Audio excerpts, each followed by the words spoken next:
আসসালামু আলাইকুম রহমতুল্লাহি ওবরকাতুহু। সম্মানিত দর্শক, ডক্টর মোহাম্মদ ইউনূস এই মুহূর্তে আমেরিকা ভ্রমণে আছেন।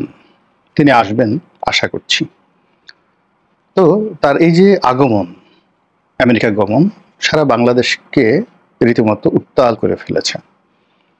তিনি যখন যাচ্ছিলেন তখন একটার পর একটা ঘটনা ঘটে যাচ্ছিল।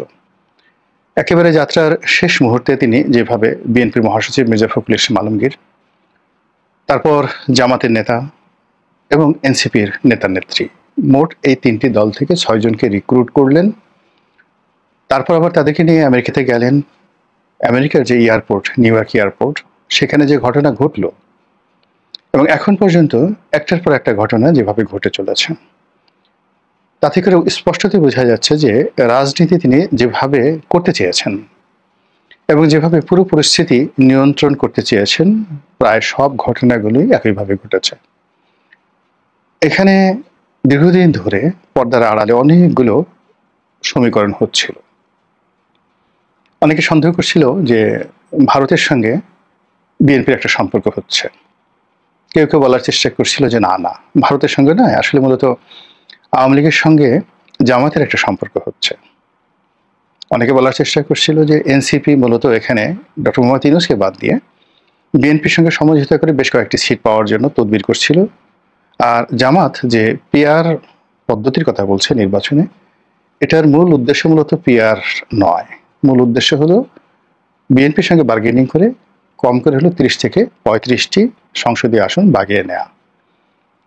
আর অন্যদিকে ডক্টর মোহাম্মদ ইউনূসকে নিয়ে যে কথাগুলো, তার মধ্যে প্রধানতম ন্যারেটিভ যেটি, সেটি হলো তিনি সহজে যাবেন না, তিনি থাকবেন, অনেক অনেক দিন থাকবেন, হয়তো ৫ বছর, হয়তো ১০ বছর।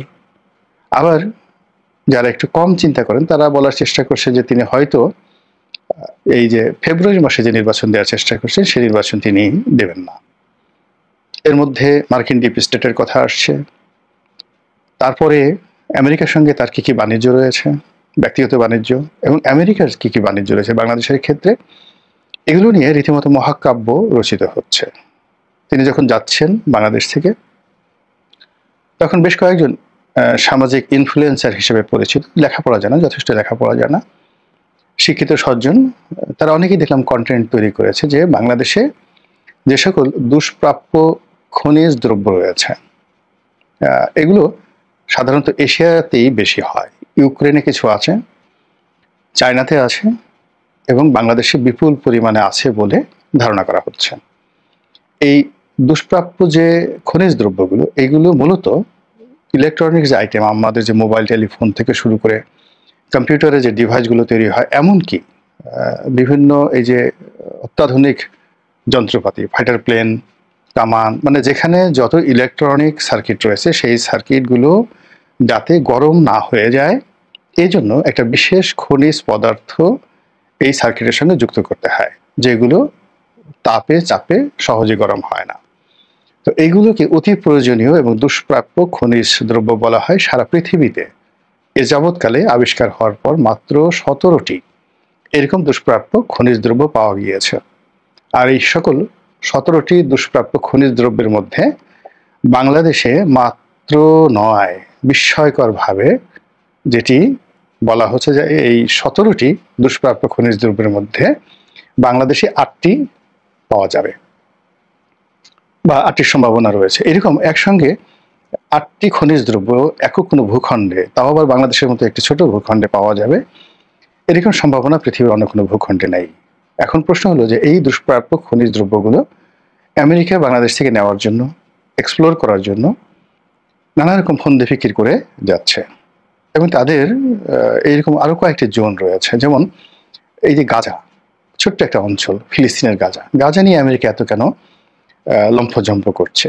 মূল কারণ হলো এরকম গাজার মাটিতেও পৃথিবীর এরকম দুষ্প্রাপ্য কতগুলো খনিজ পদার্থ রয়েছে। জায়গা অল্প, কিন্তু এখানে ঠিক ইউরেনিয়ামের চাইতেও মূল্যবান খনিজ দ্রব্য রয়েছে।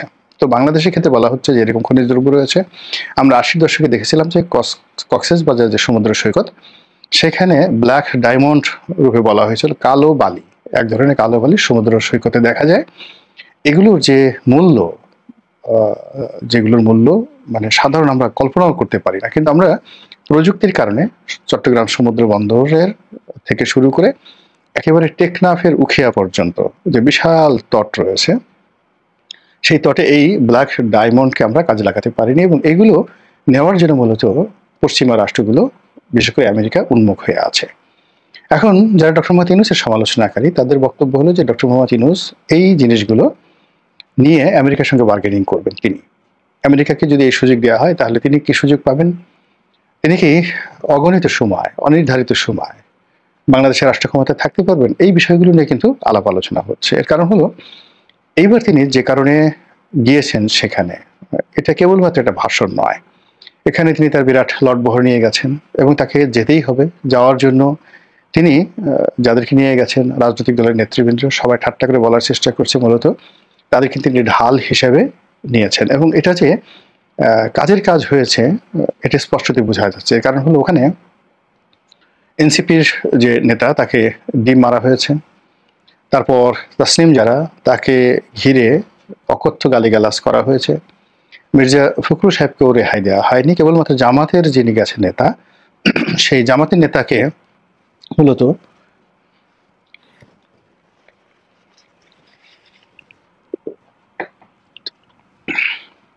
তো সেই জামাতের নেতাকে মূলত আওয়ামী লীগের পক্ষ থেকে কোনো গালিগালাজ করা হয়নি। এটা নিয়ে আরো নতুন বিতর্ক তৈরি হয়েছে। এখন যেটা হয়েছে সেটা হলো আক্তারের গায়ে যে ডিম মেরেছে বা ওই স্থানে যারা বিপ্লব করেছে তাদের গ্রামের বাড়িতে এখন এনসিপির যারা নেতৃবৃন্দ রয়েছে বাংলাদেশে, তারা ডিম মারার একটা প্রতিযোগিতা শুরু করে দিয়েছে। এই যে রাজনীতির বিভেদ এবং বিসংবাদ, এটা ডক্টর মোহাম্মদ ইউনূসের আমেরিকা ভ্রমণের আগে ছিল না, এটা নতুন করে শুরু হলো, এবং এই বিভেদ বিসংবাদে সবচেয়ে বেশি লাভবান হবে বর্তমান সরকারের। দ্বিতীয়ত, রাজনৈতিক সমঝোতার ক্ষেত্রে বিএনপির সঙ্গে আওয়ামী লীগের একটা অলিখিত সমঝোতা চলে এসেছিল ডাকসু নির্বাচনের পর। ডাকসু নির্বাচনে জামাতের ভূমিধস বিজয়, এই ভূমিধস বিজয়ে প্রায় সবাই একবাকে বলার চেষ্টা করেছেন যে জামাতের এই বিজয়ের পিছনে আওয়ামী লীগের হাত আছে। শামীম ওসমান টেলিফোন করে দিয়েছেন, ছাত্রলীগের নেতারা জামাতের লোকদেরকে ভোট দিয়েছেন, আদারওয়াইজ তাদের এত বেশি ভোট পাওয়ার কোনো কারণ ছিল না। এরপর ছাত্রদল, তারপরে যুবদল, বিএনপি তারা সম্মিলিতভাবে মনে মনে রাগ করলো এবং বলল যে আমরা সারা বাংলাদেশে আওয়ামী লীগের শত্রু হচ্ছি, আমরা যেখানে ইচ্ছা সেখানে তাদের বিরুদ্ধে মব করছি, মামলা করছি, মোকদ্দমা করছি, তাদের সঙ্গে প্রতিযোগিতা অবতীর্ণ হচ্ছি, আর জামাত এই সুযোগ নিয়ে তারা মাখন খাচ্ছে, পোলাও খাচ্ছে, কোরমা খাচ্ছে। আমরা আর এখন থেকে কোনো অবস্থাতেই আওয়ামী লীগের মুখোমুখি হব না, তাদের মিছিল ফেরাবো না, তা দেখি জামাত কি করে আর এনসিপি কি করে। আর এই সুযোগ নিয়ে আওয়ামী লীগ যখন খুব ঘন ঘন সারা বাংলাদেশে দৈনিক 40, 45, 50টি মিছিল করে যাচ্ছিল, সরকারের যখন টনক নড়ে যাচ্ছিল, ভিত্তি যখন কেঁপে যাচ্ছিল, ঠিক সেই সময়টিতে ডক্টর মোহাম্মদ ইউনূস তার প্রজ্ঞা মেধা দিয়ে যে কুটচাল চাললেন এবং যেভাবে মির্জা ফখরুল সাহেবকে তার সফর সঙ্গী করলেন, এতে করে মির্জা ফখরুল সাহেবের যে ক্যারিয়ার, রাজনৈতিক ক্যারিয়ার বলতে গেলে মুখ থুবড়ে পড়েছে। এবং জামাত সমর্থিত যে সকল বুদ্ধিজীবী রয়েছে, পত্রপত্রিকা রয়েছে, তারা মির্জা ফখরুলের 14 গোষ্ঠী উদ্ধার করে দিচ্ছে। তিনি কবে কোন পত্রিকা একটা সাক্ষাৎকার দিয়েছেন ভারতের, সেটি এখন সম্মুখ সারিতে নিয়ে আসা হয়েছে। আওয়ামী লীগের সঙ্গে তার লিয়াজু, তিনি ভারতের এজেন্ট, এ সকল নানা কথাবার্তা বলা হচ্ছে। এবং বেচারা বাধ্য হয়ে বলছেন এখন যে মূলত তিনি ভারতের লোক নন, আর এই ধরনের সাক্ষাৎকার তিনি যা বলেছেন এটা ভুলভাবে উপস্থাপিত হয়েছে, এআই দিয়ে তার বক্তব্যকে কন্টামিনেট করা হয়েছে, এই ধরনের কথাবার্তা বলা হচ্ছে। কিন্তু সর্বনাশ যা ঘটার ঘটে গেছে। তিনি যদি আমেরিকা না যেতেন তাহলে এই জিনিসগুলো সামনে আসতো না, অথবা তিনি যদি বাংলাদেশে থাকতেন এটা আর আসতো না। দ্বিতীয়ত, আমেরিকাতে গিয়ে তিনি যেভাবে লাঞ্ছিত হয়েছেন এয়ারপোর্টে, এরপর পরবর্তীতে জাতিসংঘের সাধারণ অধিবেশনে তাদেরকে দেখা যায়নি, নেতাদেরকে দেখা যায়নি, শুধুমাত্র ডক্টর ইউনূস এবং তার যারা লোকজন রয়েছে তারাই শুধু সেখানে গেছেন। এবং মির্জা ফখরুলের যারা সমালোচক তারা বলার চেষ্টা করছেন যে মির্জা ফখরুল যে পরিমাণ অপমান হয়েছেন, তার যদি আত্মমর্যাদা বোধ থাকে তার ইমিডিয়েটলি এখন সেখান থেকে চলে আসা উচিত। এর কারণ হলো তাকে ভিআইপি প্রোটোকল দেওয়া হয়নি, তাকে জাতিসংঘের অধিবেশনে নিয়ে যাওয়া হয়নি, ইত্যাদি ইত্যাদি নানা রকম কথাবার্তা। তো এই যে একটা জটিল পরিস্থিতি তৈরি হলো, ডক্টর মোহাম্মদ ইউনূস যে মিশন নিয়ে আমেরিকাতে গেলেন, সেই মিশনে তিনি যে শতভাগ সফল, আর তার সেই মিশনের ফাঁদে যারা পা দিয়েছেন তাদের প্রায় সবারই যে সর্বনাশ হয়ে গেছে, এবং সেই সর্বনাশটা কত পরিমাণ সর্বনাশ, কি পরিমাণ সর্বনাশ এবং এর বিস্তৃতি কত, সেটা আগামী কয়েক সপ্তাহের মধ্যে আমরা বাংলার মাটিতে দেখতে পারবো। মহান আল্লাহ আমাদের সবাইকে হেদায়েত দান করুন এবং হেফাজত করুন। আসসালামু আলাইকুম।